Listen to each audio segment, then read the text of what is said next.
happen is I'll record and then I will send you the link if you want to watch it again.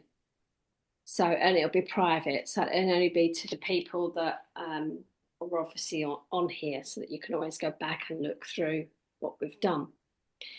Right, start again. So, past life regression, fascinating subject. And I think as hypnotists, we normally are looking to get a result in something, whether that's smoking, weight loss, or they've had a trauma or phobia or whatever it is. But sometimes with past life regression, it can be just an experience that they want. They want to find out who they were in their past life. They want to have the experience of going back. Um, some some people or most people will have a bit of an indication of where they come from. They might think that they lived in a certain country. They sometimes feel like they've been here before, or there's certain areas of the world that they've been to that they feel that that might be um, somewhere they've already visited, almost like that deja vu. And we'll never know whether it's true or not. We'll never get to the bottom of that until we die. So we've got to go with it. And if people believe, certain things, we have to, like everything that we do with hypnotherapy, we have to accept that, don't we? And their beliefs, it's their beliefs and what they have. And I've been teaching past life regression for quite a few years now, and we've had all sorts. I've had a lady that she was an alien in her past life, a blue alien. That was really interesting. I've had another lady who an owl came to collect her and took her all through her various lives that she had.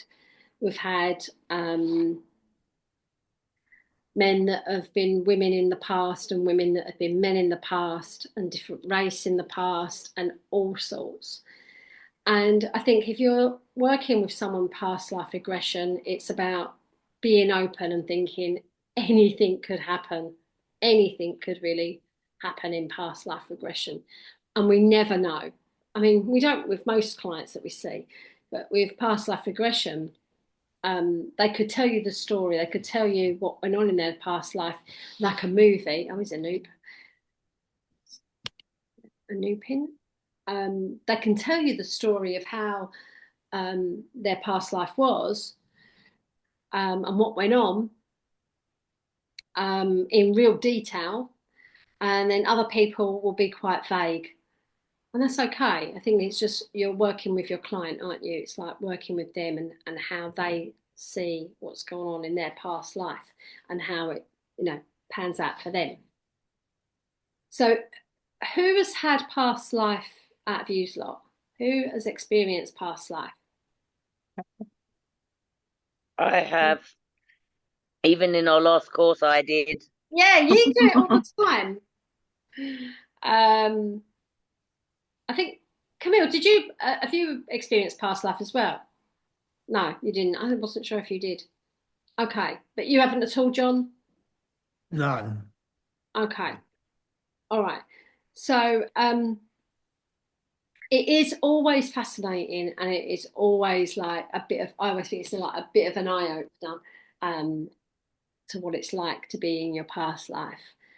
And I'm sure, like most of us, probably read like different books and different stories of what's gone on in past life, reincarnation, and all sorts. I mean, it's just one of those things with a subject that can really expand, and you can talk about it forever and a day. But today is really about how, as therapists, as hypnotherapists, we can get someone, get our client into past life safely, guide them through that, and get the most out of the session, and then bring them back. And also about what happens when we get there and there's nothing, and troubleshooting. How do we deal with that? Um, I've had it. I've had it twice actually. I've had it twice when someone couldn't go back to a past life. They couldn't find anything. I had it with one lady whose daughter sadly had committed suicide. Hi Anoop. Um, Hello. I think. Sorry for being late. Oh, that's all right. Don't worry. It's fine. We're just. Haven't missed anything. No one has gone to the past life and come back yet. No, I haven't done it. Not yet. Not that fast. Not that quick. So her daughter had committed suicide, and I think I know that she couldn't go back to that past life until she sorted out some stuff in this life and let go of some of her trauma. And I had it with one guy. I did a past life regression party, and we just couldn't get him to go back. He couldn't find anything. He kept drawing a blank, but we got rid of some of his trauma in this life instead. But it's quite unusual. It's quite unusual not to come up with anything.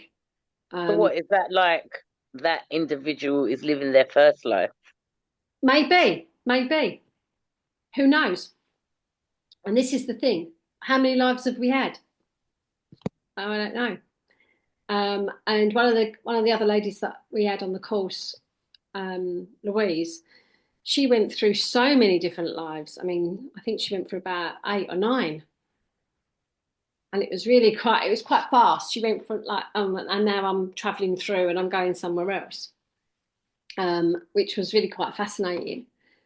But we'll really never know. Do you know when you take them back, do you think you automatically go to a place which genuinely needs to be healed so that we work better in this lifetime? In some aspects, you will get some clients that will come to you and say, I have a phobia, or I have an illness, or I have something that's going on in this life that I think has come from a past life. And I think that they've brought it with them. And that's what the sort of detective work, if you like, where you can start looking at why do you think you've got that phobia from a past life? And I did a demonstration on this on one of my courses before, which I know Nadia was there. I can't remember who else was there. I can't remember if you, Camille, weren't there. I don't know if Anoop was there, but we had the lady that had the phobia that she'd got from World War II, where she had a phobia of tall buildings. And it was I think they're called doodle bugs, somewhere where they fly over and they blow up, basically. And she got chucked to the ground. And since then, in this life, she had a fear of tall buildings. A very strange situation. But we took her back to that and we dealt with it. That's really, really unusual. Most people will have a bit of an idea of who they were in their past life, or who they think they were in their past life. And then they will go back to that. So whether that could be World War II, or they think that was in Tudor times, or they think that was in another country, in a tribe, or whatever. You really don't know until you start. Most of the time you don't know what's going to happen until you open up that. But some people will go, I think I was, I was in a Tudor era, or whatever it is that they thought they was in. So it's about opening up the subconscious mind to retrieve that information. And it's always good to either take notes or video it. I prefer to video it, especially if you're doing it on Zoom. If you're doing it in person, then get the permission from the client. Let's video this, so that you can rewatch it if you want to. Or you can do a recording on your phone on voice notes. And that's always quite good. Just listening, they can go back and listen to it again. And sometimes they'll forget stuff, a bit like a normal therapy session. They go, oh yeah, I forgot that bit. I forgot that. And even today, I will write rough notes if I'm working with someone, so that afterwards we can discuss it. Because often when we discuss it, it can be very different to what they've interpreted in the actual session. They could say certain things, and then when they come out, they go, oh yeah, but I forgot to tell you that this happened, or I saw this. And so it's always nice to discuss it afterwards to get a better feeling of how how the session went and what happened. Because like when, like I've had clients that have said to me, I met my husband in my past life and my husband did this X, Y, and Z. And then they go, but in this life, I know that he's my brother now. So they know that they're people that they are related to, but in a different way. I mean, I get that feeling from my daughter and my son, my eldest daughter and my son, the way they act towards me. My eldest daughter acts like she's my mum, and my son acts like he's my dad. The way they talk to me, I always say it to them. I was like, "You were definitely my mother in my past life, or you was definitely my father in my past life." Yeah, the roles reversed. It's just changed. Yeah, I've had that. I had a woman who, in her previous life, was looking after her son. Sorry, her. I think it was her son. Yeah, she was looking after her son, and she said, I know that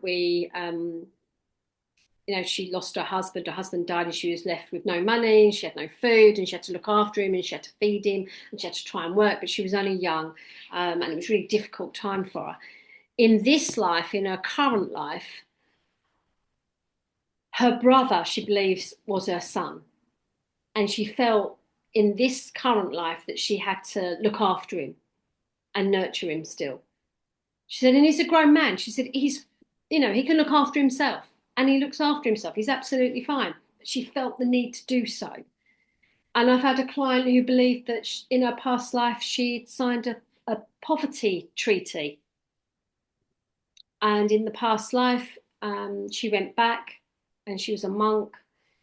And lo and behold, the suggestion was already there before she went into hypnosis. I've signed the poverty treaty.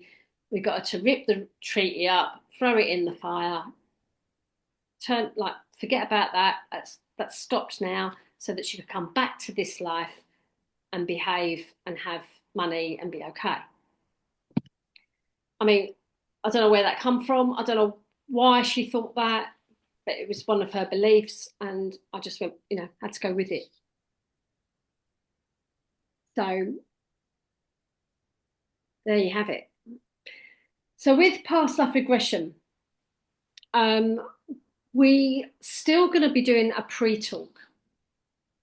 We're going to be talking about what to expect during hypnosis, how you're going to get them into hypnosis, that you're going to guide them through to their past life. Excuse me. The pre-talk, some people are going to experience it like a movie, and they'll be able to tell you in great detail. I've had clients that have told me the year that it is, what they were wearing, what their name was, what the person's name was, what country they're in. Really great depth. Some people are like that. They see it really like a movie, and others are very vague, and they'll just see bits of it. I'm like that. I'm quite vague when I've had it. Quite vague, and it can jump around from one thing to another.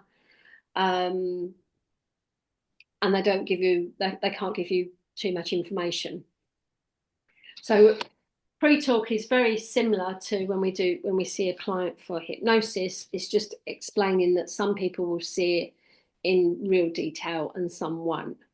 And some people will see it, they'll recognize smells, tastes, they might auditory, visual. Preferably we'd like them to be visual, but that's not always the case, as we know.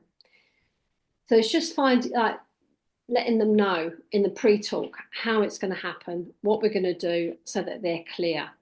Reminding them that we will be talking to them, and they're going to be talking back to us. They're not going to be in some weird world where they don't know what's going on. They will know what's going on.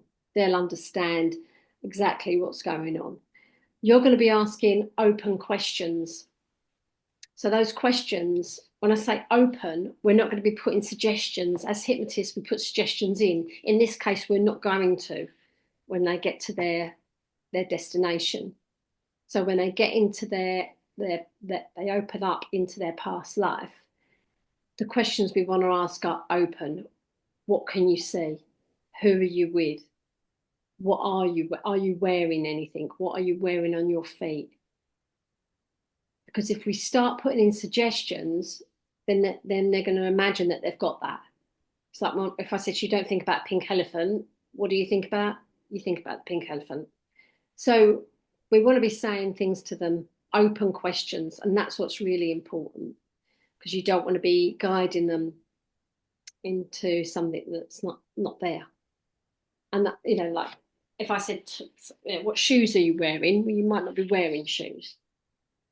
Okay, what else can you see? Are there any buildings? Is there anything else around you? These are the kind of open questions that are important. How are you feeling about that?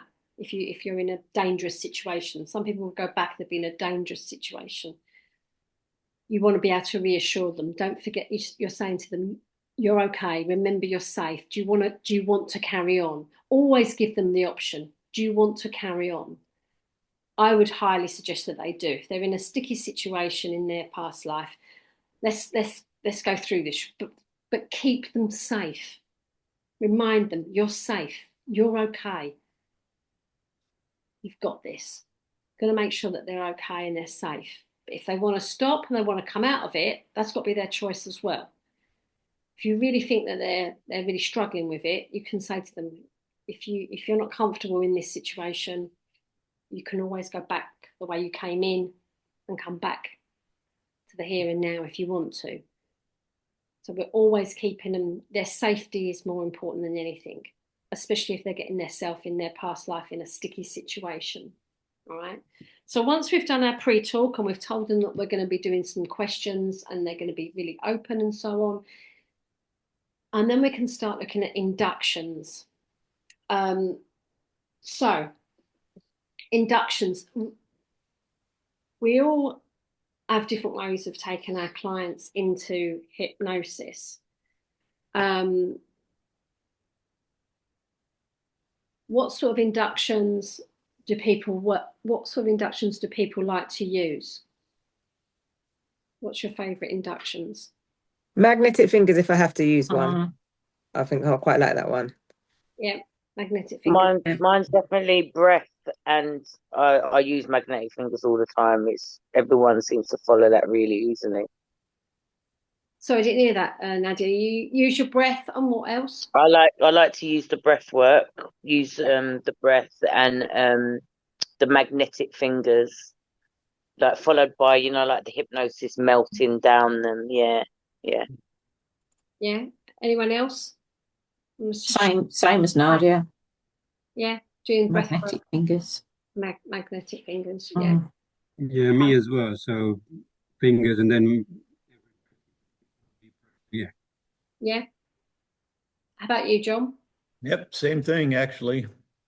Oh, and Kate? This seems to be faster for me for some reason. But sometimes when they're not focusing, I just switch to something else Yeah, cool. Yeah, like most of us. If you're magnetic fingers, it's easy, it's quick, you can get them in. And you, Kate? Yeah, either magnetic fingers or the progressive muscle relaxation. That's what I was going to get onto. Yeah, so progressive muscle relaxation, taking them down, taking them deeper with relaxation throughout the whole body, which is a really, really common one. I also do one about space around you, being aware of the space around you, taking you deeper, just getting them in that deeper state. And for those of you who have done psychedelic hypnosis with me, the breath works really, really well. The alpha breathing in through the nose and exhaling out. That can really help people go into deep hypnosis very, very quickly. Once they're in hypnosis, we can then start to guide them. And there's loads of ways that we can guide someone. One of the most common ones is down through a lift. Take them into an elevator, press the button, go down. That's going to take them deeper anyway. As the elevator goes down, you're going to go deeper and deeper and deeper into hypnosis. And as it goes further and further down, and when the elevator doors open, you're going to open up and there's going to be a corridor. As you walk through that corridor, there's going to be lots of different doors of different shapes, sizes. Some might have numbers on the front. That could be the year, something like that.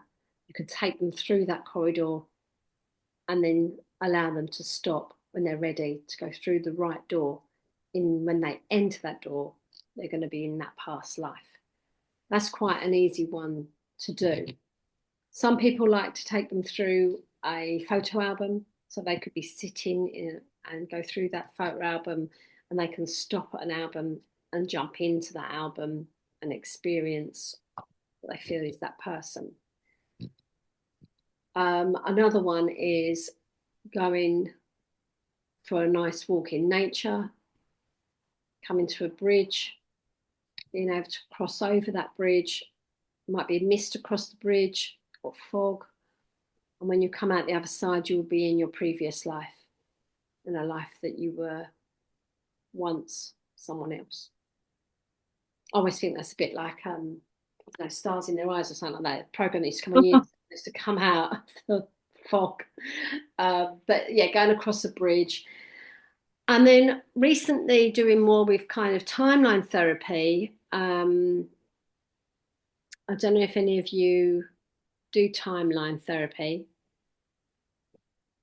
But We did it, didn't we, last time? Psychedelic. Only from ever since you've taught me that, I've been doing it. I've been doing it with a lot of people. You know, people like one-to-one. That I've got a lot of young girls, and it works wonders with them. My youngest daughter absolutely thrived. She felt like a different person the next day after doing that. Oh, really? Yeah. So timeline is an NLP technique, but it works really, really well with a lot of people in therapy. But we can also do it with past life regression, where you're floating up out of your body from where you are now, and you're floating along your timeline. When we look at our timeline, some people will see it as the front is the future, behind is the past. Some might see it slightly diagonally. That's the future, and back here is the past. Some people see it in front of them. That way is going to be the future. That's the past, or vice versa. It doesn't really matter.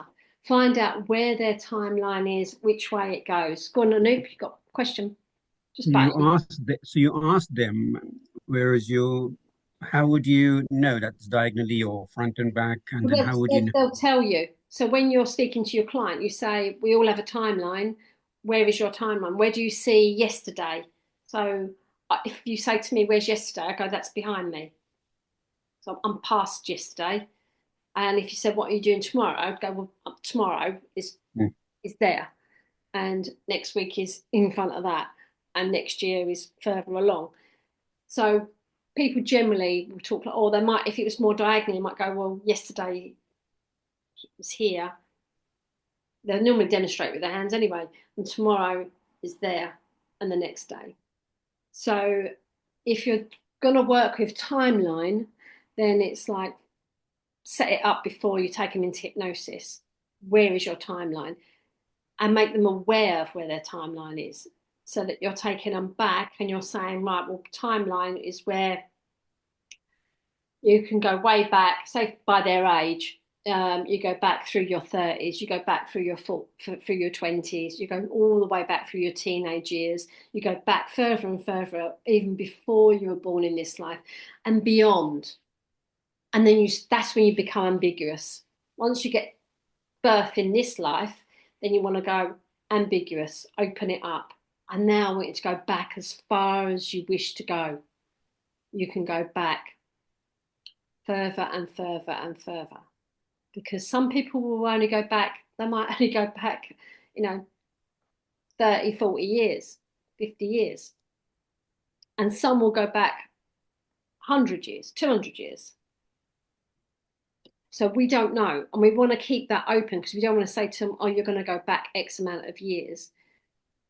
Because they might not want to go there. They might want to go much, much further. And it's very odd, because even when we've had clients, I've had clients and they've gone back, what I would call recent, like they've gone back to the 70s. And I'm like, bloody hell, I was alive in the 70s. What are you on about?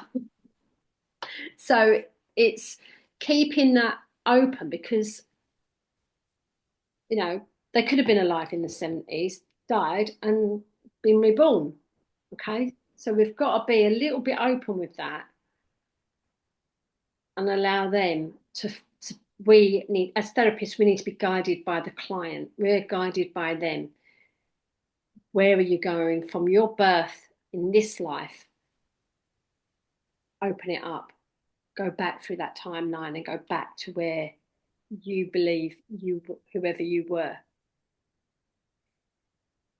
If you've got a client, and it doesn't happen very often, but if you have a client that is who says they want to go back to a certain time where something happened to them, where they know that they had a phobia, we can sort of do regression to cause. Some hypnotherapists don't like regression to cause in this life. But if you've got a past life, or you've got a client that's got a past life and they believe that a certain era, something happened to them and they want to go back to when that time, that thing happened, then we can do that. Okay, so if it was a phobia or an illness and they believe it's from that past life, then we could say, I want you to go beyond the womb, beyond this life, to a time where you had that stomach issue. Way, way back. I'm going to do that. You want to do that. So we can seek that, but we still need to keep it ambiguous and be aware that anything could happen. Like we could take a client back there and that thing might not happen. It could, it might not. But as we know, clients have already, if a client's got it in her head that she got IBS from a past life, then she's already got that suggestion there, hasn't she? She's already going to seek that. And I had that with a client who believed her IBS, literally she believed her IBS came from her past life. And when I took her back to her past life, her husband shot her in the stomach. So she believed that that's where it came from. And then it's about like, well, that's over now. When you come back to this life, that's healed. You healed in the womb. Did it heal her IBS? I don't know, to be honest, because I did it as a past life regression party and I never got back in touch with her. So to be honest, I don't know. But I know the lady that we saw last time with the phobia of tall Bedouins, yes, that helped her. So it's a matter of like, if that's going to help them, then we can help them with either that trauma or whatever's happened. I've had a woman who, in her past life, it was a bit weird actually.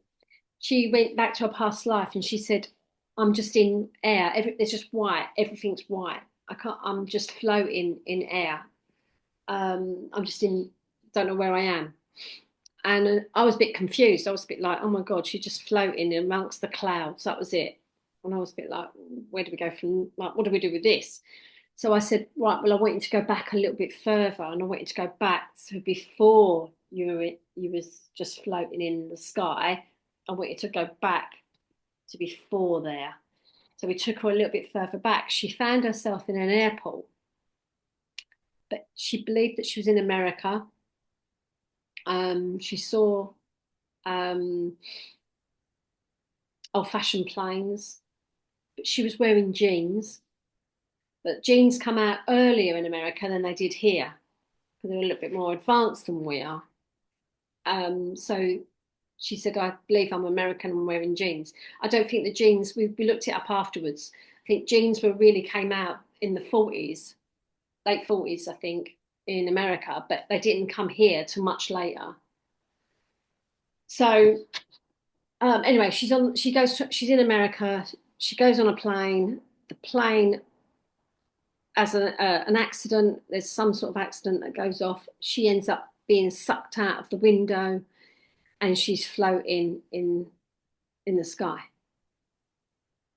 And that was her past life regression. And that was probably, I've had loads of odd ones, but it was a bit like, right, that's how you got there. Now, you'd think that she might have a phobia, a fear of flying, but strangely enough, she didn't. I had two phobias, which were very, very strong when I was a child, and I didn't no reason. I mean, they were very peculiar things, and I had past life regression, and it was a past life. Oh, really? Yeah. What was it? Would you share? Oh, well, I will. It's pretty Thank traumatic. you. I was a backstreet abortion, Oh, wow.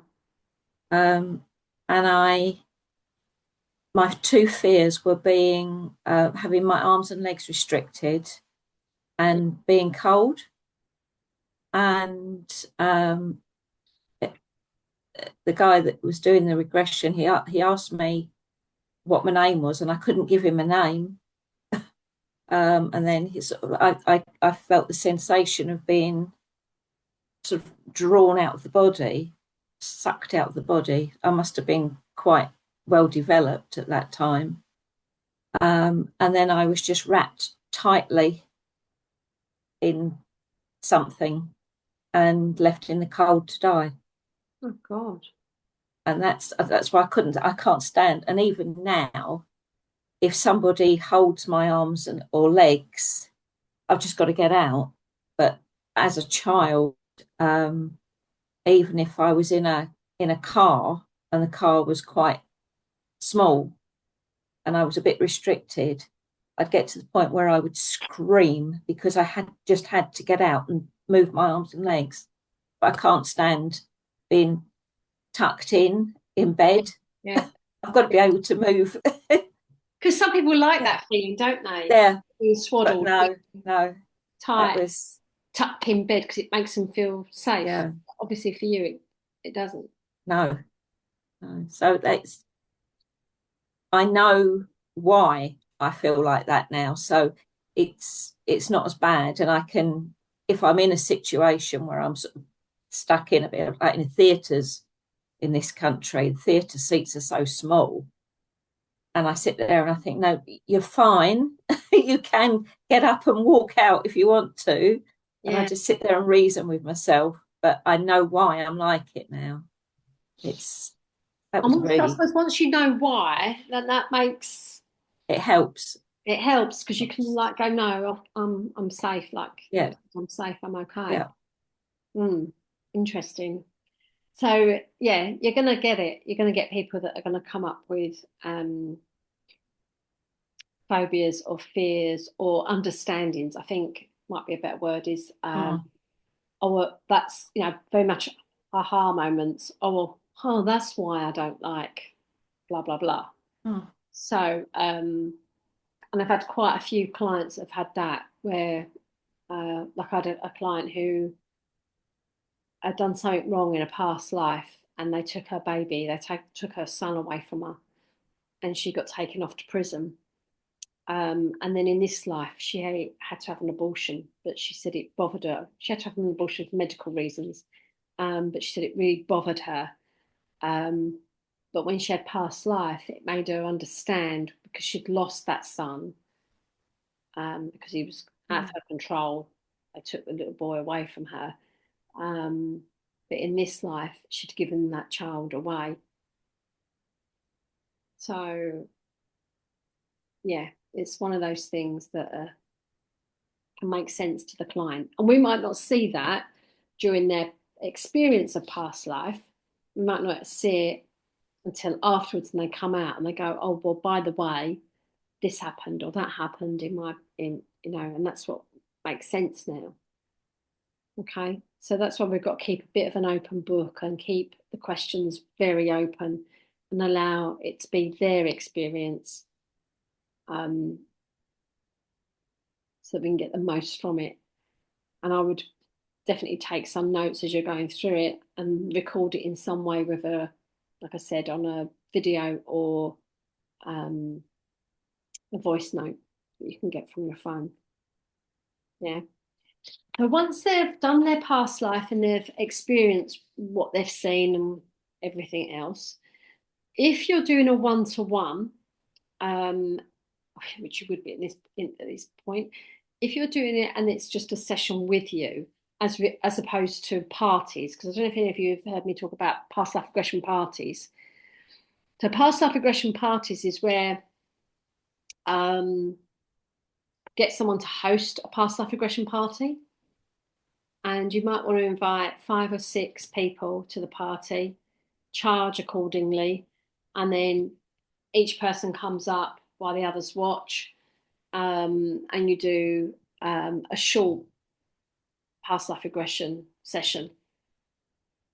And I normally just take them back to one past life and bring them back out again. It might take 20 minutes.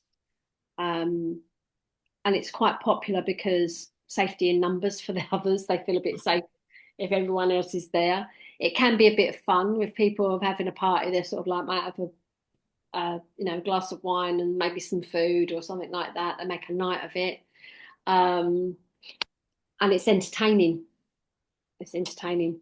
And it can also be good for the therapist, because if you do a past life regression party and then someone else will have a party, no doubt. That's what used to happen to me. Other people will have a party, or like some of the ladies that did past life regression parties have now done the past life regression course, and now they did their own past life regression parties, and a couple of them actually become hypnotherapists. So, and some of them became clients of mine. Oh, if you can do that, then I'd like to have, my sugar addiction or smoking or whatever they want to come and see you for. So past life regression parties work really, really well if you want to just take them back to one past life and bring them back again. It's about really working quite fast and getting the job done in and out quite quick. Next. Would you send everyone else out the room while you hypnotise? No, you just do it. Watch. So I've done it in front of an audience at a spiritual church. So I picked people out the audience, done a demonstration. I've also done the parties where people, I say, people can watch. Not everyone might get seen, but I might say to them, if there's going to be, say you've got 4 people that are definitely going to book in, pay, and they're going to get seen. And then if other people just want to watch, that's fine. And then with the past life regression parties, they tend to be, like I said, quick. If you're doing a demonstration, saying, like I've done it for like I said, the spiritual church, or if you wanted to do it for another group of people, fine. Then you might want to take them into maybe a couple of different lives. If they're coming into your office, if they're coming into your practice, and you're doing just seeing that person on their own, you may take them to different lives. They might have one life that is quite boring. I don't have a lot of patience. Right? I can take someone to a past life, and if it's boring, I'm a bit like, right, we move on, because like if there's nothing here and there's not getting anything from it, I want my client to not come out and go, oh well, I just was in the woods and nothing happened. We want them to experience something. So I would then maybe say, let's take you back to maybe the corridor. If we're taking them down a corridor, let's go back to the lift, the elevator. Let's take you onto another path, whatever way we want to do it, or a different timeline, whatever way you want to work with your client. Let's explore a little bit further, shall we? Get their permission, take them somewhere else. And that's okay if you've got plenty of time to do that, if it's on a one-to-one, just the 2 of you in a session. But if it's at a party, you probably won't have the time to do that. But you might show the first past life and then go, actually, you've seen what you've seen, bring them back, next one. All right. So it's just something that can work quite well as a therapist, doing some past life regression. With that, how do you? Sorry, yeah, Maxine. How do you? Past life party. How do you find people, or whom do you approach if you? I normally say it. I either put it up on Facebook and say, does anyone want to have a past life regression party? And I've even had it with clients. They've gone, oh, I'm interested in past life regression, but I'm not sure. about having it done, and I go, okay, why don't you have a party? I'll come round to your house one night. I'll do a demonstration. They can watch, they can pay, you know, according to whatever they want to do. They can. It used to be really popular. I don't do it so much now because I've got other things going on. But yeah, they're a good way to start getting business. So for you and Noop, you've already got a lot of people that you know, haven't you, in like the yoga and stuff like that. I bet if you announced it at a yoga session and said who would like to have a past life regression party, you'd have no problem getting people to say yes. How common is it among people, normal people? It's a gathering of 10, 20 people and you announce it. Would people say, oh, Oh, you'd be what is he surprised. talking You'd about? be surprised. There'd be people there that have thought about it, but never had the balls, if you like, to go and do it, or thought of the right person to do it. And once you put that suggestion in to a group of people, and you say, look, by the way, I'm doing a past life regression. I do past life regression, and if I also do parties. If you'd like it on one-to-one, great, come and see me. If you want to do a party, it's normally, you know, you might only want to keep it quite small.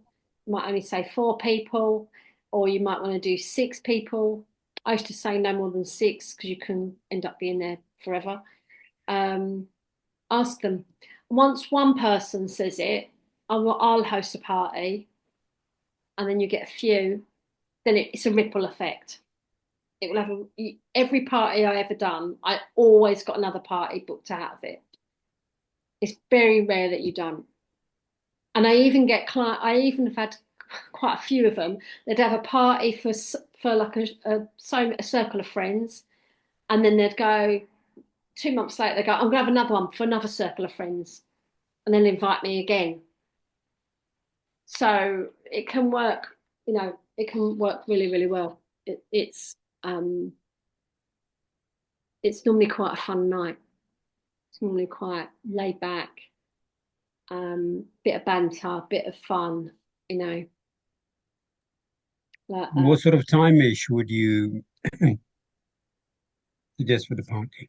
with past life regression, if you're doing a fun like party, it's got to be you've got to work quite quick, otherwise it just takes too long.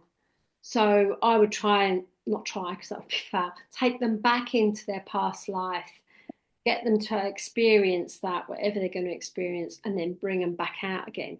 There are going to be some of those people, say you've got 4 or 5 people that are going to want to experience it.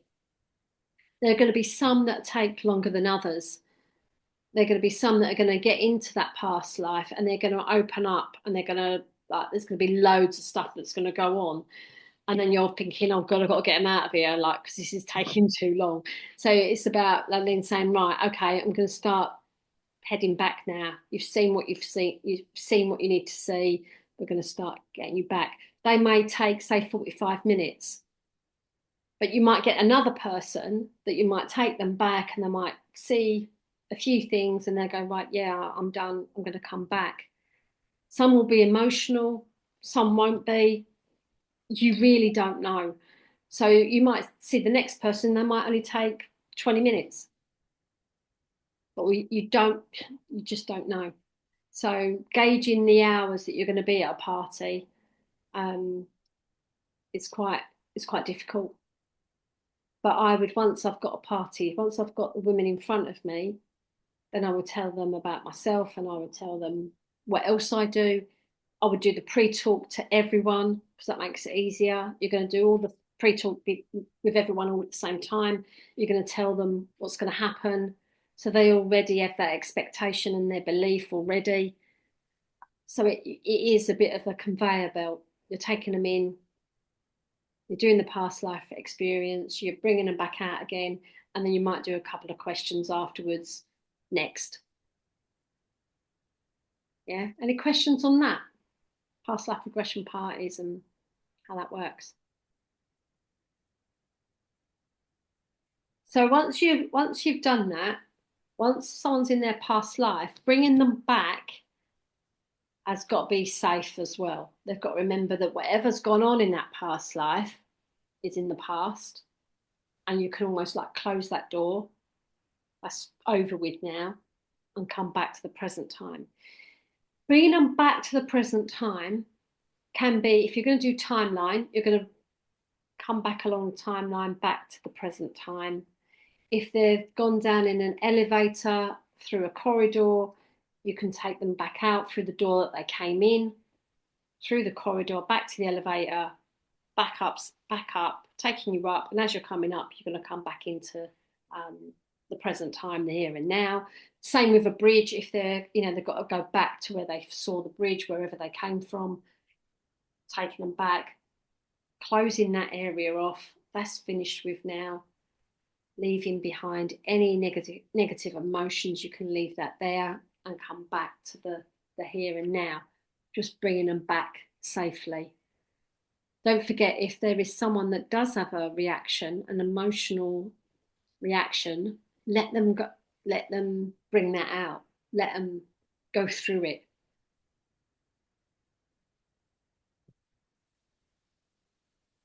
Because you don't want to be,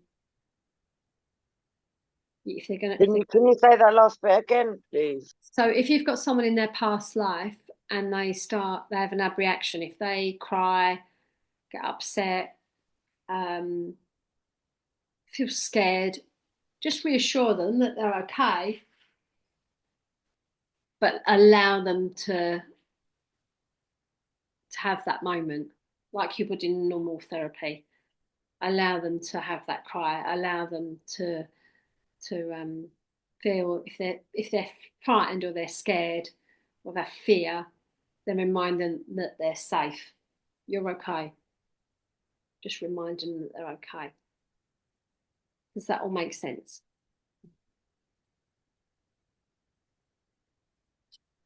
Is there a possibility that a client can get violent when they go back into their past life? For example, they're trying to defend themselves or... No, I've never experienced that. I've had people get, they don't normally get angry. They might get a bit upset, or they might feel a bit sad. They might feel a bit sad about what's happening to them or to someone close to them that's in their past life. That happens. They might feel they don't really have what I call like live anger. I'm not going to get like, oh, I've got to hurt that person. They don't very often get like that. It might be just, well, I don't like how I've been treated here. So you go, oh, okay. But remember, that's over now. That life is finished. You just needed to see that for a reason. That's normally the case. So then they release it. Yeah, they generally release it. If they've got angry, like any thing, if they've got angry in their past life, then it's like we'd see in normal therapy, they see it from a different perspective because you're seeing it from the person that you are in this life, in your current life. So if you're seeing it back then, you can look at it and you'll see it differently. You'll be probably very angry at the time, but back then that was the right decision to do. That was the right thing to happen. And now you realise that you're not that person anymore. So it's like you're seeing it from a different perspective. Does that make sense to everyone? You're just seeing it from a different perspective and then going, right, I don't need to be angry anymore about that. Especially if they bring it back to the current life. Yeah. And they always know that they are here, but they are going into their past life. Always. Yeah. You're always if there's any issues, you're reminding them that they're safe. You're safe. You're okay. Because you're seeing it. You're not living it. You're seeing it you're not in the fire, are you? You're out of the fire. You're watching it. You're seeing it from a different perspective. You're not the you can get so you'll see it from two different ways. So you have clients that will see what's going on, they'll see who they are, they'll see what's going on, or you have people that will step into that person and they'll be like looking down, going, "Yeah, I've got black shoes on. I'm wearing a long black dress." Most will be in the moment. So when they go back and they're sort of like seeing it, and they can get angry and they can have those emotions that will come up, but they'll behave differently because they're still seeing it from a different perspective. Does that make sense? Do you see what I mean? So there's a kind of they'll be the person they were back then, and they'll be describing what's going on, but with the knowledge that they've got from today. They'll see it and they'll feel it differently. I felt really angry because at that time he shouldn't have spoke to me that way, or he shouldn't have behaved that way. But now I know different. Do they always remember when they come back? Do they remember everything? Yep. Most people remember everything. Some people will go, it depends how long the session is. If it's in a party and they've only had a short experience, then they're more than likely to remember everything. If they're on a one-to-one and they're in your office or whatever, then and you've spent a long time with them, they maybe have gone to a couple of different lives, they might have forgotten stuff. If it's in movie style, where they're in great depth and they tell you everything in great depth and they go through, they know so much, they may forget bits of it. They may go, "Oh God, yeah, I forgot about that bit." But most people will remember. But what people want to do is when it's recorded in whatever way you want to record it, when they listen to it again, they'll go, "Oh my God, that reminded me because of X, Y, and Z." So like I've had a client recently who had past life regression, and she said that she was a British woman, and she said, "Oh, I'm in this place. I think," she thought she was in Arizona. Funny enough, she thought she was in Arizona, and said it's this, that, and the other. Thought it was very. She said, "I believe I'm in Arizona," and she mentioned this name. I can't remember it now. Anyway, it turns out she wasn't in Arizona. She was in Australia. But in her current life, in her mind, in her current life, her believed it looked like something that could be in Arizona. Okay, so sometimes when you do the research afterwards, you can find out a bit more by listening to the recording. Especially when they say things like they're in certain tribes or they've experienced certain things and then they've Googled it afterwards and found out a bit more about it. That's happened a few times with my clients.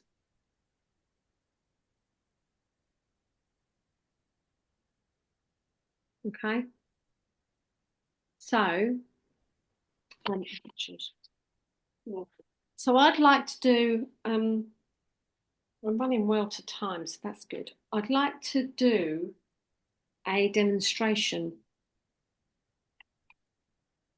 A quick question, a couple of questions before. Yeah, go on. Go on, Anoop. Sorry, I just want to plug. We mentioned fear and phobia, but what is overall aim of going into past life regression? It's usually just. Sorry, I didn't hear that last bit. Why do we do that? Why people do it?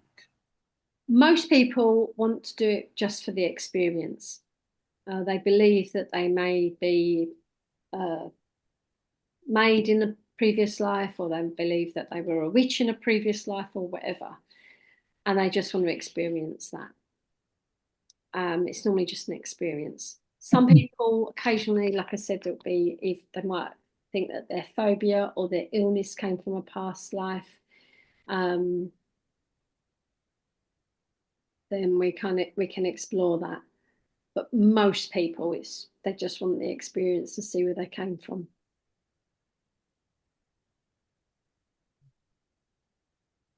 And in your experience, or in experience of those who you know in this field, has anyone come back and said they wished they hadn't gone into their past life? No. Whether you work with them or someone that you know of, and they work with someone that they said they wish they hadn't gone. No, I think the lady that had the aeroplane, where she had the aeroplane, she thought, oh my God, I should have a fear of flying. I should have a fear of, being blown out of the plane. She said, but I don't. But I was like, okay, so that's fine. But no, I don't, because people will think that most people that have experienced past life aggression have already got it in their head.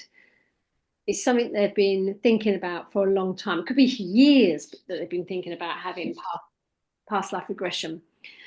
And then finally they've, decided to take the plunge and, and experience it. So no, they don't regret it. Okay, All right. thanks. Any other questions? So who wants to be my... Yeah, maybe yes. Apart from being a human being in my past life, have you seen people saying I was an animal, a dog or a cat or... I've had it, not an animal, but I've had, and I don't think it was online then, a alien. She was an alien in her past life. Did she know which where she was? And She was, she couldn't name where she came from, but she said the other aliens lived on this planet and they were blue, and they were teardrop. And They say the blue ones are Palladian. oh, really? Oh, okay. She couldn't remember what they were called. I can send you the link. You can watch the recording. It was on a training session, and she, Bernice, her name is, she was really emotional, and she just said, "I just really miss like this being." It was a blue teardrop shaped being, and she said, "I really miss this being. I miss them." And they're telling me that they haven't forgotten about me and they're looking after me and all the rest of it. I was like, okay. So it's a little bit did different. she want to go back to where she came from? I think she did. I can't remember. But she just really missed them. She said, I can just feel this really overwhelming love for this being, this blue being. I just really miss them.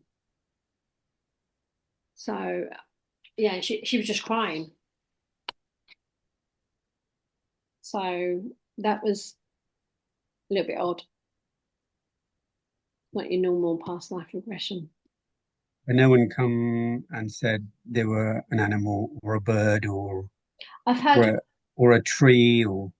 no, I've had the lady Louise's, hers is on recorded as well.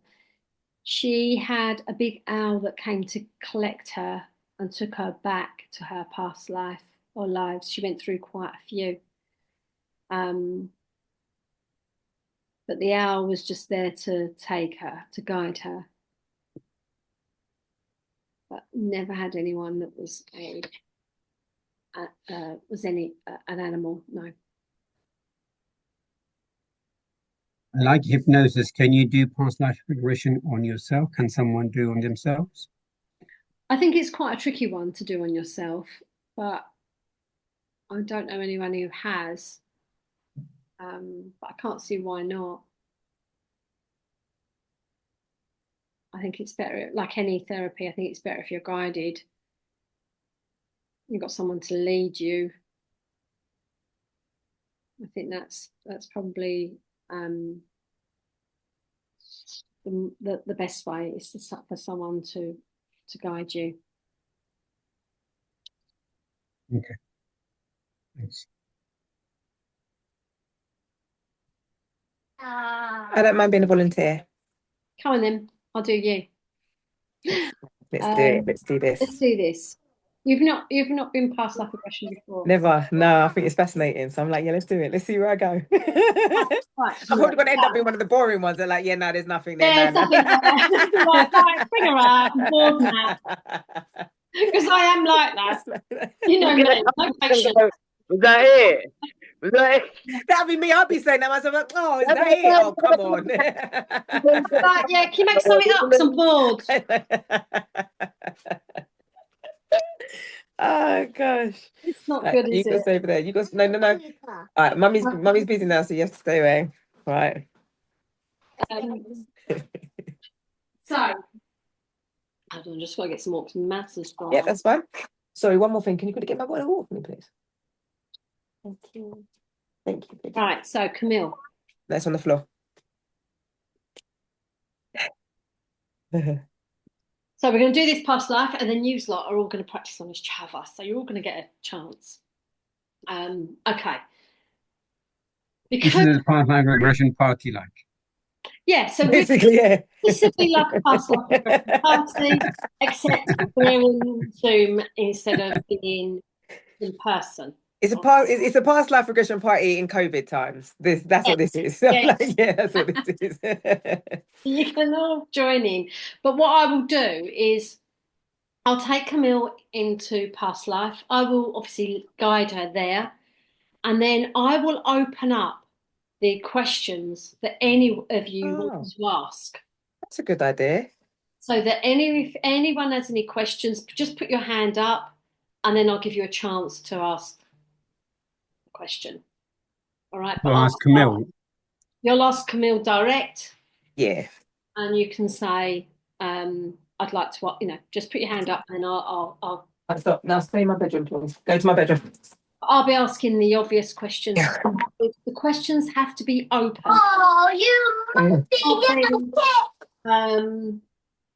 What colour shoes are you wearing, or what skirt have you got on, or something like that. It's got to be very open. Who are you with? What can you see? You'll get the general. What's around you? What could yeah.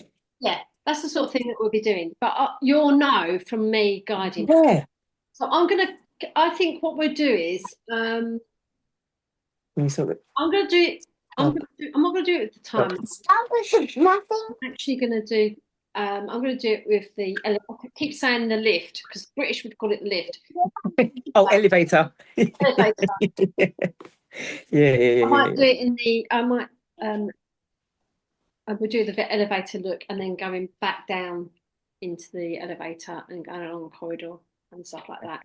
So, Camille, have you got any reason why you would like to have past life regression? I'm just intrigued to see if I've had any past life.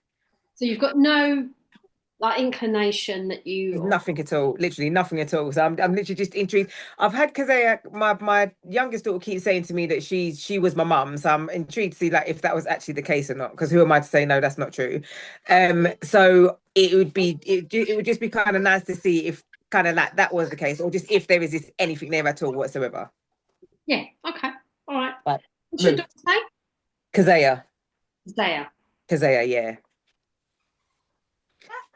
Can you quickly swap the dog for me, please? Let's go. Right. How do you spell that? Oh, good. Right. KEZAIYAH. AY. Hold on. KEZAIYAH. Yep. YAH. Nice name. Thank you, my darling. Okay. So, because I've hypnotized you before, yep, you're going to go into hypnosis with no problem. Yeah. Yeah. do the breathing one with you because I think people like Kate might know about the breathing, and I don't know about you, John, but I do like hypno breath work and psychedelic hypnosis. And Anoop hasn't experienced that, so I'm just going to do the breath on with you. Yeah. So what I want you to do is I want you to do 2 breaths in through the nose and a long sigh out. And another 2 breaths in through the nose, long sigh out. And again, when you're ready, just 2 more in through the nose and exhale nice and long. And then I want you to take 1 more breath in, nice and slowly in, and exhale twice as long. And when you're ready, just close your eyes because you're going to go into hypnosis. We've already done a lot of the pre-talk. You already know all of that. So I'm just going to keep that breathing one in as your induction. So take another breath in, and you're just going to concentrate on your breathing. Breathing in through the nose and exhaling twice as long.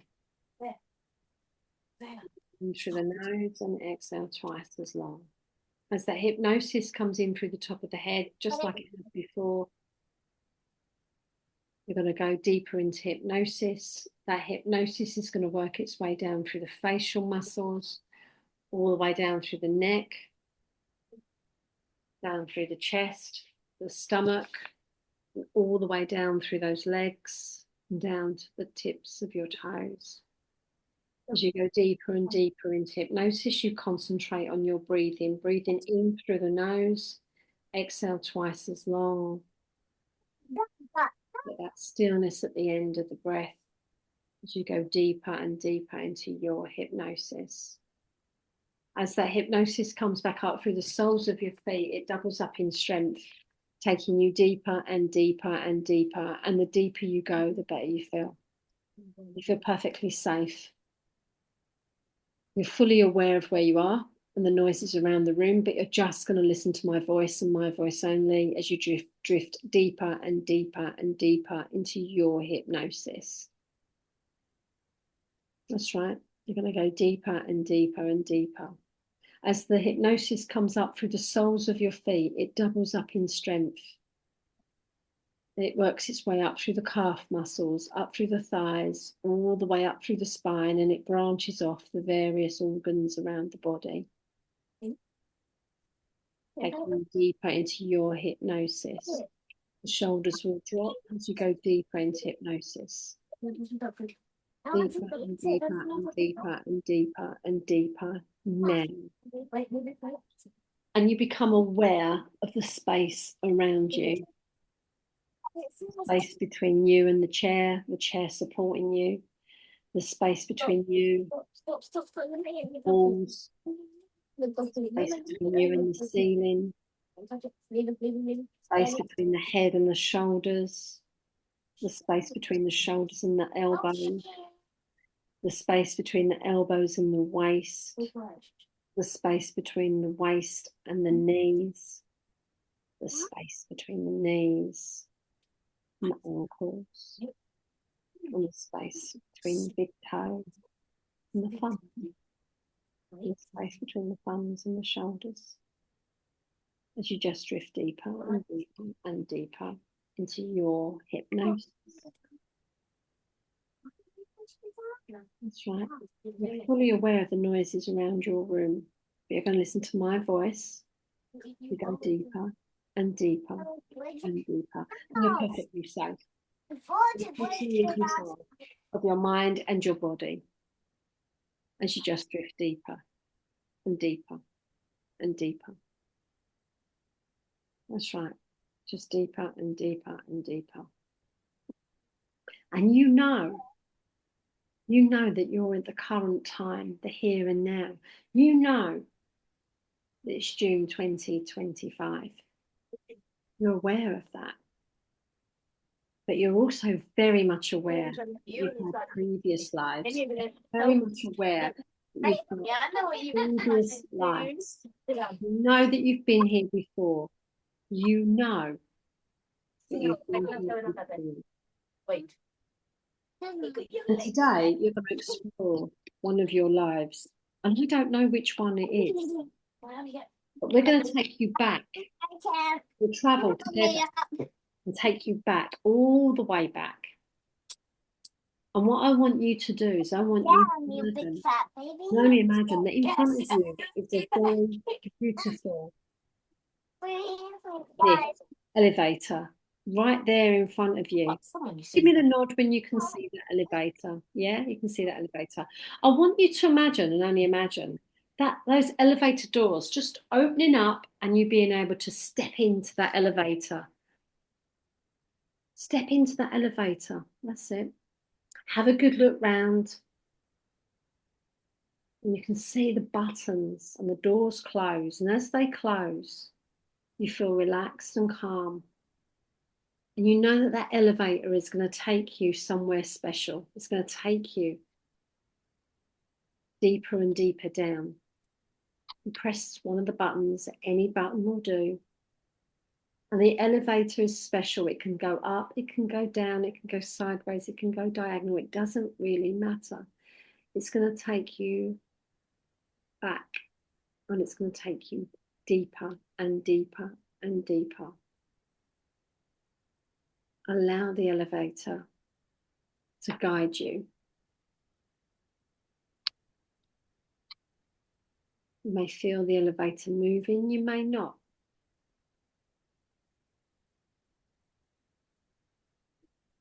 Perhaps there's a seat there, perhaps there isn't. As you're in the elevator, you feel safe and secure, almost excited. And when you're ready, the elevator will open, those doors will open. Just give me the nod when the elevator comes to a standstill and the doors open. And when the elevator doors open, you'll see a long corridor in front of you. When the elevator doors open, you'll see that long corridor in front of you. So just let me know when that door is opened. Yeah. Okay, good. I want you to step out of the elevator into that corridor. And the corridor is quite long. And you walk along it, and you'll see passing doors as you go through the corridor. Can you see the doors? Maybe they're different shapes, perhaps different sizes. Some may have numbers on them, maybe the year, I don't know. Maybe they have names, I don't know. Okay. Walk along that corridor. And when you come to the door that you want to explore, just stop and let me know.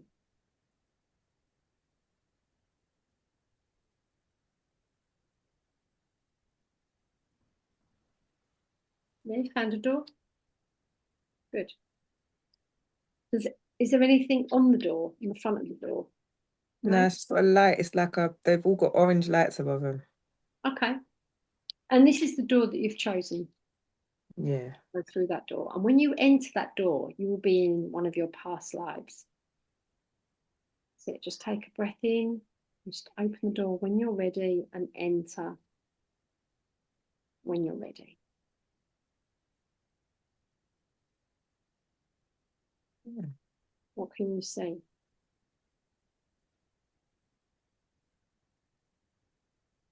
I can't make them out, but I can see like, and I won't be able to touch it, but there's like I don't know if it's like drawers or something here. Okay. And then it's like dark this side. Okay. What else can you see?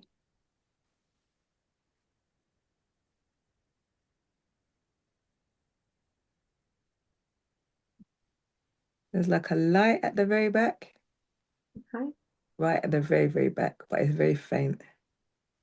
Is there anywhere that you want to explore? Do you want to see what's in those drawers? What do you want to do? I'll have a look through the drawers. Okay.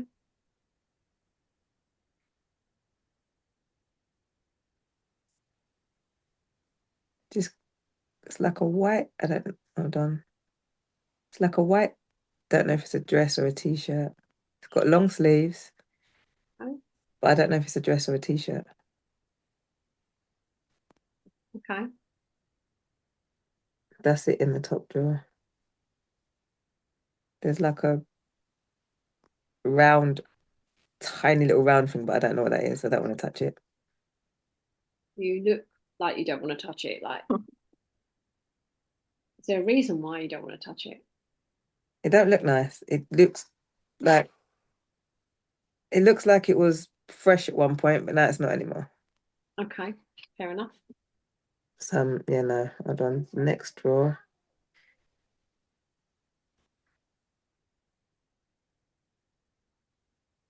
There's jewelry in this drawer. Okay. There's like a necklace. That's quite big though. It looks like it's got spaces for pictures, so it might not be a necklace. Okay. It looks like a necklace, but it's got loads of spaces for pictures.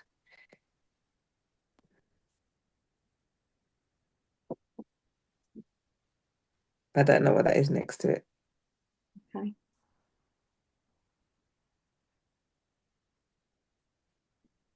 The necklace looks like it's gold or like yellowy kind of gold. Okay.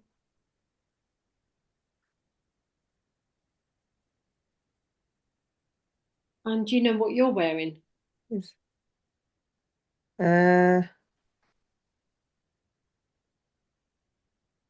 Oh, no. I can't see me. Okay. Jesus. Do you think that the top, the dress, or whatever it is, do you think that belongs to you? It looks too big. Like, it looks too big to be mine.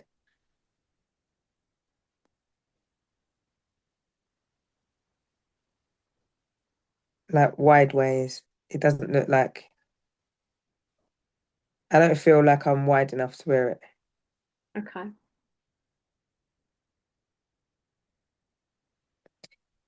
It's like, do you know, it's like it doesn't even look white now. It looks like a minty greeny white, if that makes any sense. Yeah. It's a really weird, ugly color. Okay.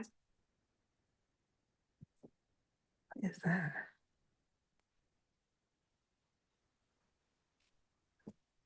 There's something underneath it, but I can't make out what that is. I can't take it, I can't pick it up. Like Okay. it's not coming out. But you can't describe it. And it's really weird. It's at first I thought it was a book, and then I thought it was wood. But I don't think it's any of those things. I really have no clue. Okay. And what else is there around you? There's like a next to me on my right, kind of like down the wall, there's like a black stain. Almost looks like I can go through it, but it's really dark. And then there's like a white light kind of underneath it. What the hell is this? This is really strange. It's not like a room. What is it then?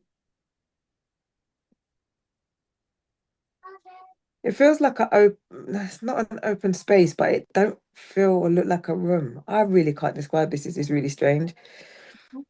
It's like, what is it, a cell? Could be a cell. The floor's like a cement type. There's no carpet in there. The rest of the walls look like I can see like it looks like they've got like flowers on the walls, except for that black patch. But it don't look like a room that you'd sleep in. And it's cold. But it seems to only be cold on my right side. Okay. Do you have any idea what era you're in? What year? No, I'm judging by the dress thing. I'd say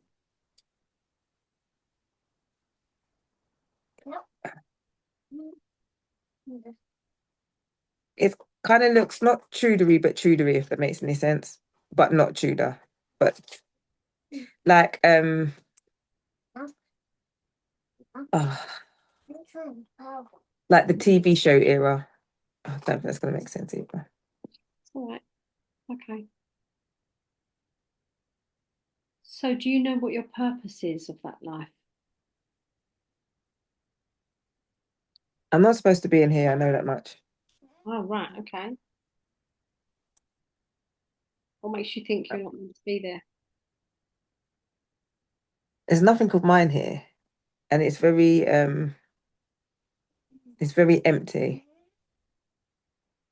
but it feels eerie. Is there any door nearby that you could, Just the one I came in. just the one you came in, but there Just the isn't. one I came in. But it looks like I could go through that black patch, but I don't think I can. And I don't want to get on the floor. Okay. I want to on the floor, Mum. To get on the It's floor. really cold. Okay. Like my right hand, my arm is really cold. And that's because there's a draft. Could be.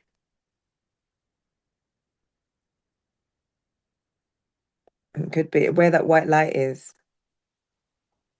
You It looks too small to be. It doesn't. I'm tempted to go for it, but my body's telling me no. Okay. I kind of got like a bit of a scared feeling, so I don't want to go that way. Powerful.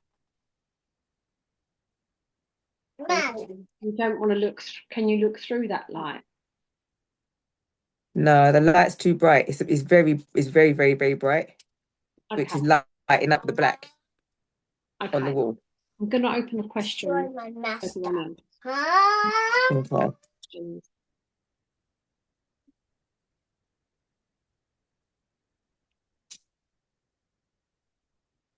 Okay, Camille. Yeah, If you can't see it made me jump. that light, I want you to Oh, yes. see what you're wearing. Can you? Yes. Hold on. No, I don't think the room's bright enough. Is there any windows? No, No windows. Nothing. no. Do you know? It's like Yeah, so it can get bored. it's like all the way down there. There's like a light, but it's like this can't be a room. Am I in a tunnel?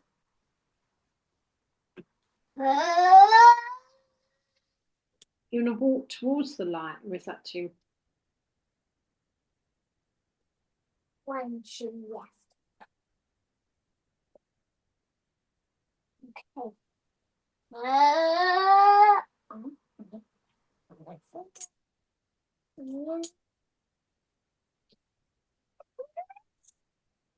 Okay, it's not so bad down this end. There's a bit more here. What else can you see? I can see the light now. It's like a very long, tall lamp. It's very fancy, very, very fancy. It's got like a Okay. like a you know the flowers that kind of drop over the like bells. That's the kind of lampshade that it's got on it. It's a very nice lamp. Well, there's no yet. There is a window, but it's stained glass. It's just here in the corner. Yeah, another room. There's like a red cross in the middle. And then I want to say that's yellow. It's either yellow or orange. Can't make out the other colours around it. Okay. Put on here. Now. There's still no bed in here, so I don't know what this is. There's like this. It's like that's all that's at the end. I don't get it. It's the lamp.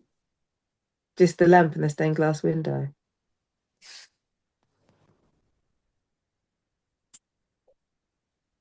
Okay. Do you have any possessions on you? Have anything on you?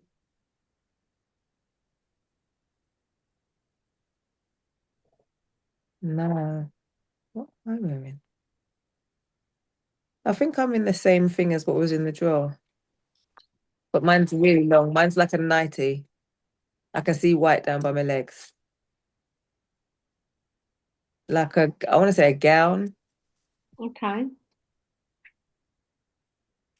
I don't know what this bit looks like. I'm not sure. But the bottom bit, I can see like a gown. Can't see anything on my feet. I can't even see my feet. Repeat sound of you.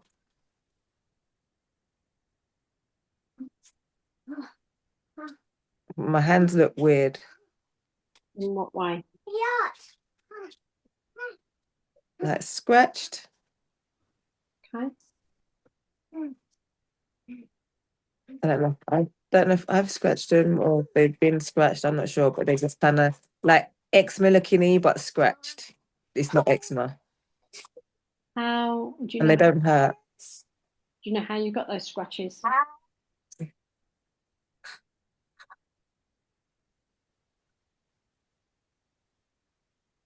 No. Okay.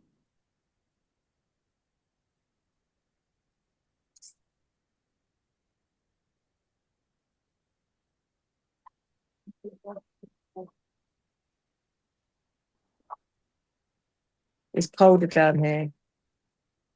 Colder. Much colder down here.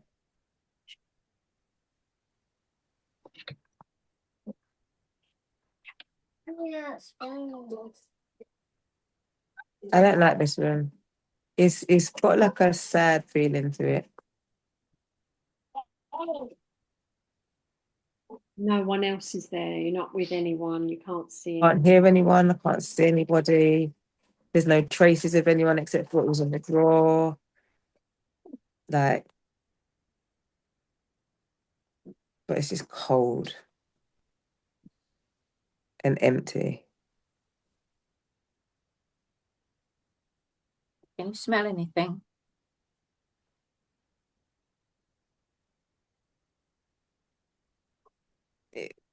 Like excrements, it smells soiled.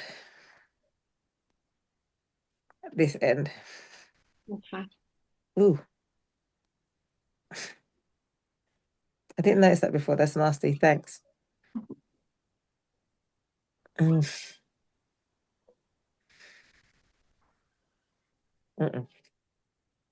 How old do you feel?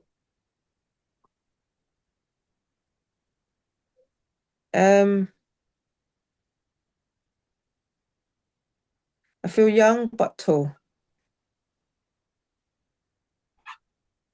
I feel like I'm quite tall, but I don't feel like I'm grown up. Not growing up enough to be in this room. I just know I'm not supposed to be in this room. I don't know why, but I'm not supposed to be in this room. Do you feel like you might have done something wrong to be there?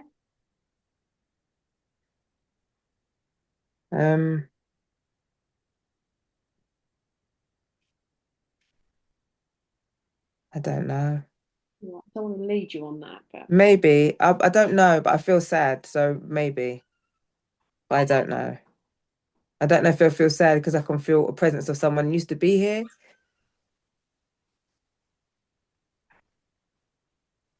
I don't know.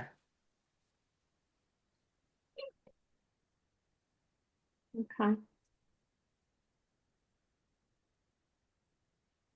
Do you feel like you've got any family? No.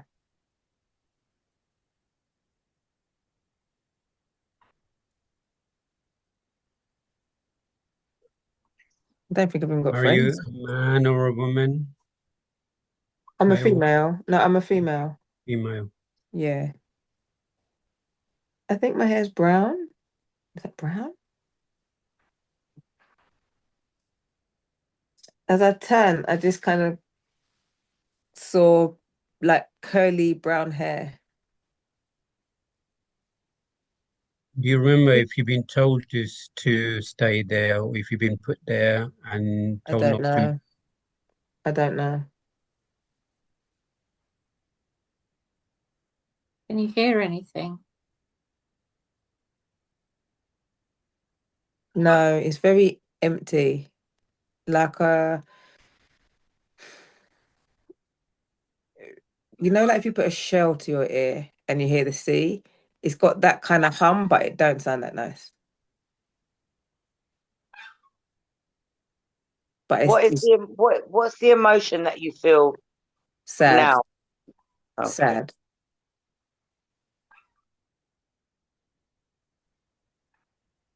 Like this room is like a weight on me. It's like I feel like it's weighing me down in this room.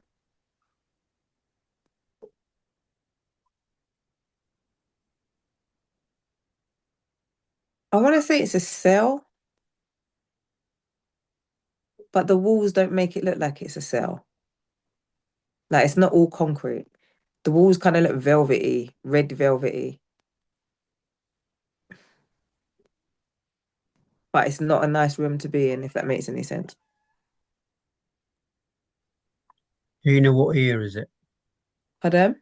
Do you know what year you're on? You're in? What year? No, it feels like Tudory kind of times, but it's not the Tudor times, but it's got that kind of feel. And you can't think of any purpose of why you're there.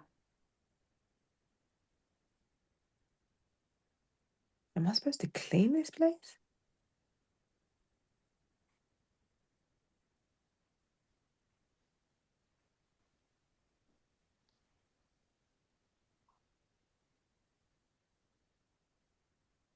I don't know if I feel like I'm in an orphanage, but I'm not. It's not a room.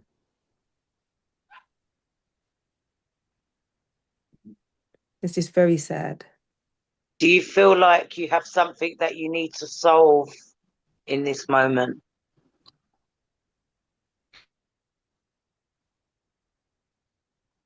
No. I don't feel like there's not really much to clean here. It smells horrible, but I don't know where the smell's coming from. There's no bed.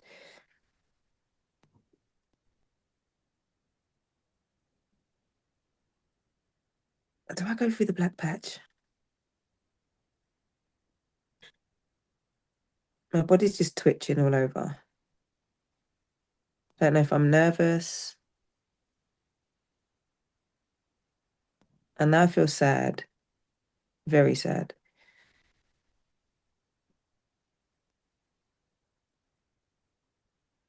Not sure what the black patch is, or No, I'm going closer to it now.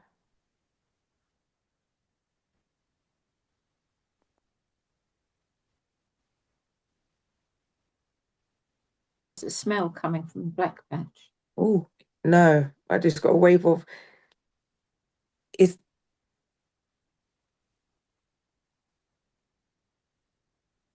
There's writing on the wall.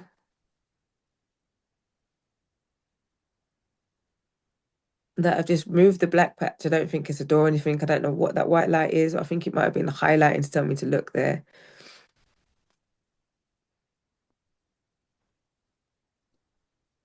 Can you read what's written on the wall? This says I'm still here. Don't know what that means. I don't think I know what it means, but it's made me feel really sad.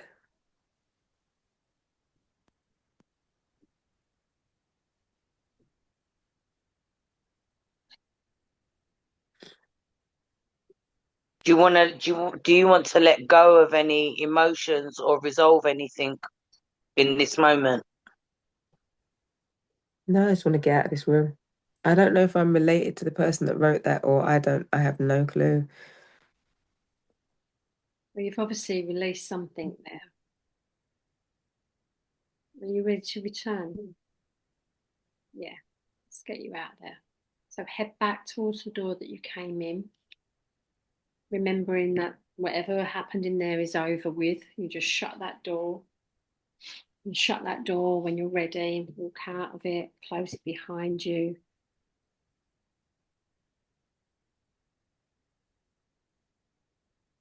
And you can come back, you're out of that door yet?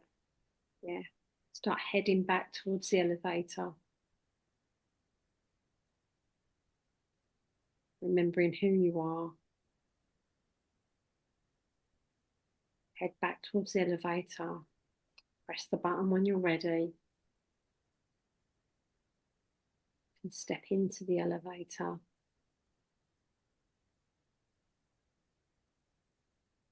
Yeah. Let us know when you're there. Yeah, you can just press that button to start coming back. As the elevator starts to move, you're going to start coming back to the present time, the here and now.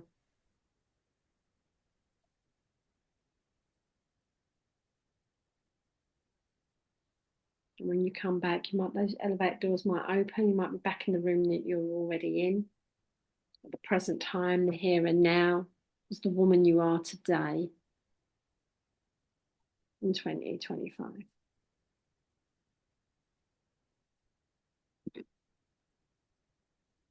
You can start to stir, start to come back, leaving whatever was there behind. It's no longer you. You can start coming back nice and slowly, and just open your eyes when you're ready. Oh, God, it's bright. Jesus. Hi, guys. Right. That was weird. Yeah. That was weird. Okay, that might be the first and last I ever do. I don't think I'll be going back down those doors again. No. That's really weird. All the doors were brown. They didn't have numbers, writing, nothing, but they had these orange siren lights on them, like sticking out the top, but they were facing upwards. And the doors were just like, they were just brown, but the corridor, because of the lights, it just looked like a dingy brown corridor. Yeah. And the room, I don't know if it was a room, I don't know if it was a cell. Like, I can't make out what that room was, but it was bloody horrible. And really cold. But I think I was a I don't want to say teenager, but I think I was a young white girl, because my hair was like white, curly, bouncy, flouncy type of. Mom, I said It weren't really long, but it wasn't really short. And as I turned, it kind of just wisped kind of like around me. But yeah, that wasn't very nice. So we started off by taking you into hypnosis, and I did a couple of sort of different induction, different deepeners. So it was just breathe in, and then did muscle relaxation, and then we Yeah. went to the space around you, just taking you deeper and deeper into your hypnosis, and then using your imagination to go into the elevator, going down, going through the corridor, and becoming to the door that you wanted to go in. Once you got in there, you then saw the white t-shirt kind of dress. You saw belongings in there. They seemed too big for you. Yeah. You It was then, very wide. yeah. Very, very wide. And then there was some sort of book underneath, and there was other like a necklace thing that you said as well. Yeah. Went back to the wall with black stain and the white light. You said it was like a floor. Sorry, you said it was like a cell, and the wall seemed like it had flowers on it, quite cold on the right hand side. Yeah, very. Then going through, you said about it maybe sort of Tudor type, but you wasn't sure why your purpose was there. Black patch thing kept coming up. The black patch. Yeah. That might have been significant, but you couldn't seem to think. Yeah, I don't know why. You then saw the white fancy light. That was quite nice. That light was actually really nice. Yeah, because you sort of said about that, went into a bit of detail with that. Yeah, that was really nice. And then you saw the stained glass window with the red cross. I thought the British flag at that point. So British English okay. flag. The English flag. Okay, no, it wasn't across the solid like that. It was more like a churchy kind. Not, it wasn't solid, but it was kind of like So you said it was a cross. Because you said it was a cross, so not a cross as in like that where it's on the flag. Yeah, but it's more like I'd say more like the like Christian cross, like like the church cross. But then the style of it wasn't block. It was kind of like kind of like fancy sort of looking. Yeah. Yeah. With yellow around it. And then yeah. You said you had scratches on your hands. Yeah. You said scratches on your hand. Were they on the palm of the hand or the Nah, this bit, outside? the back, yeah, on both hands. It was kind of like they looked like eczema clusters, but it wasn't eczema, it was literally just scratches, but loads of them. Right. But they didn't hurt. It didn't hurt. Mum, Hello. Mum, Hello, darling. please. Maybe in a minute. And then Hold on. you kept feeling sad and feeling Stop. empty, and then about the smell, you said it was like It smelled horrible. horrible. Yeah. Who told me to smell? Sandra. Was it Me. not that you know? It's a good one to ask. It's a great question. It was actually horrible. Up until that point, I hadn't smelled anything. But then when you said it, it was just like wee and poo together, just mixed. And it was like, it was horrible. Yeah, It was 'cause actually really horrible. I was thinking it might be like a damp place. It sounded like a damp. Once Maybe I that's was why this it's so a black cold, but patch was it mold. wasn't. Dun, Yeah, dun, that's what I was Yeah, thinking. no, Mouldy black maybe. dun. But when I ripped it off, there was no mold, there was nothing. It was literally just writing, just etched into the wall. Yeah. But that was it. So I don't know where the white light came from, because I thought maybe it was a door, or maybe I could go through that hole or something. Yeah, I thought you was going It was a bit weird. It sounds like you was in an awful. Ding. like you said. And that's what I thought. I thought I might possibly be. Stop. I thought maybe I was in someone else's room in an orphanage, because it's like I weren't supposed to be in that room. Yeah. And then I was like, I didn't know if I was supposed to clean it or not. Like, I'm not too sure. Stop. But then on looking, I was like, maybe I'm in someone else's room, like within an orphanage, because I didn't feel like I had friends or family. It was just me. Like, I was just by myself. It was just me one. I don't know. It could have been an orphanage, because I didn't like a white gown, and I'm thinking maybe back in the day that's what they wore. I don't know. I'm not sure. But you also got emotional, didn't you? Yeah. As soon as I took the black thing off the wall, that literally, it was just like something just went as I done it. I can't describe it, but I felt something as I ripped off the wall. I felt like a release of something come from that patch. So I don't know if it was somebody, I don't know, but I felt it, and it was just whoosh, like all up in. Okay. Up. Yeah, and the writing, I'm still here. That's Yeah. Yeah. But you'd obviously been there a long time. Yeah. So I don't know if someone died in that room, and it's like spirit telling me that they're there, or whether I wrote it. I don't know. I really don't know. But I don't feel like it was me, because I wasn't supposed to be in that room. So I don't feel like it was me that wrote it. Okay. But that was really strange. And it didn't, when I saw that it felt very emotional. So I might have known the person that wrote it. Yeah.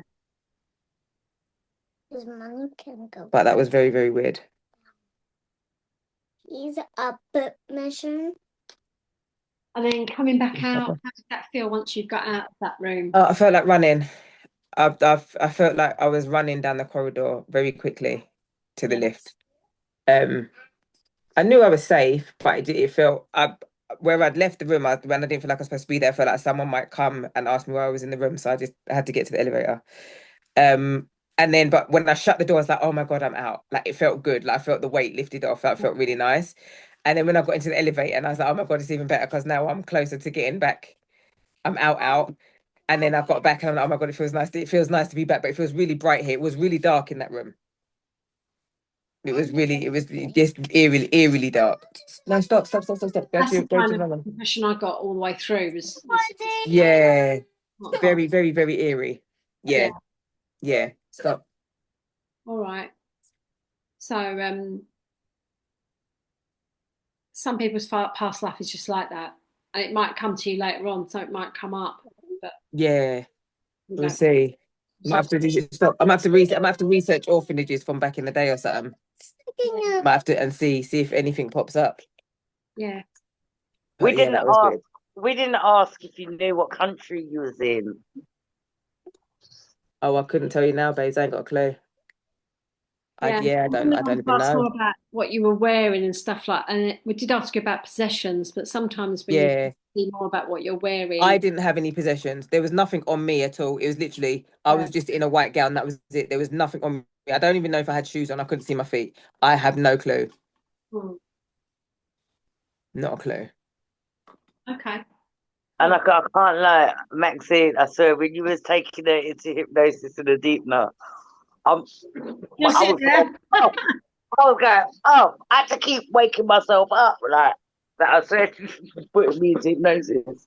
I'm like that when I get into training Oh, groups. bless. You need to stop. Stop now.